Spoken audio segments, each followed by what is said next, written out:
রাষ্ট্রের প্রত্যেকটা মুসলমান যেন নামাজি হয়ে যায় এই চেষ্টা করা। রাষ্ট্রের মুসলমানরা নামাজি হওয়ার চেষ্টা তো আমরাও করব, বাকি এই দায়িত্বটা সর্বপ্রথম পুরুষ রাষ্ট্রপ্রধানের। বলেন কার?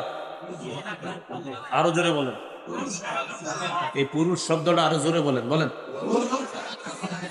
রাষ্ট্রীয়ভাবে নামাজ কায়েম করার 1 নম্বর দায়িত্ব কার?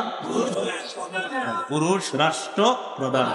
এই ভবিষ্যতে আর অন্য চিন্তা টিন্তা করেন না, এটাই চিন্তা করেন। রাসূলুল্লাহ সাল্লাল্লাহু আলাইহি ওয়াসাল্লাম বলেছেন, লা ইউফলিহা কওমুন ওয়াল্লাউ আমরাহুম ইমরাআতান, ওই জাতি কিছুতেই সফল হবে না যে জাতি তাদের নেতৃত্বে কোন নারীকে বসায় দেয়। আপনি ঠিক বললেও ঠিক, না বললেও ঠিক। আর আমরা এটা মানলে বা না মানলে, বুঝলে বা না বুঝলে, কিন্তু আমার নবীর কথা সত্য, এটাই চূড়ান্ত সত্য।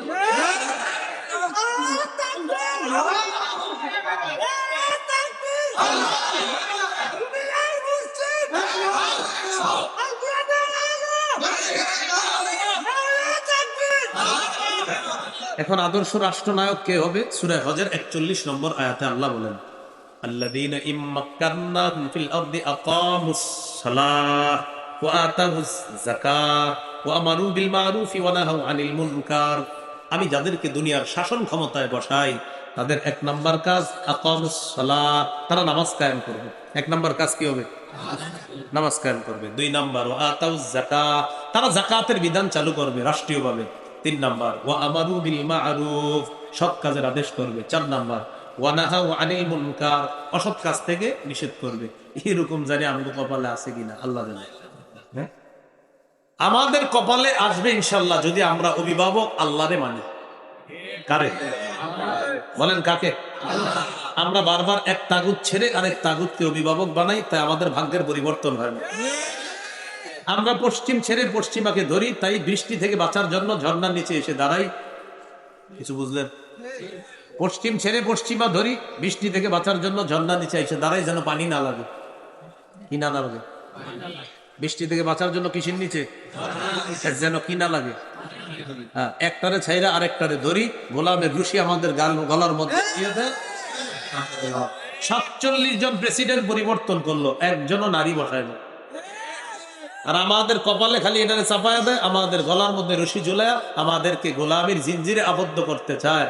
না, সময় হয়েছে এখন আর নারী শাসক না, মুসলিম শাসক। এটা মাথা রাখ। কি ঠিক তো এখানে বলেন, বাইরে গিয়ে তো আমার ব্যাঠিক। সবই ঠিক। আপনারা একটু 500, 1000, 2000 কাছে সব বিক্রি করে দেন।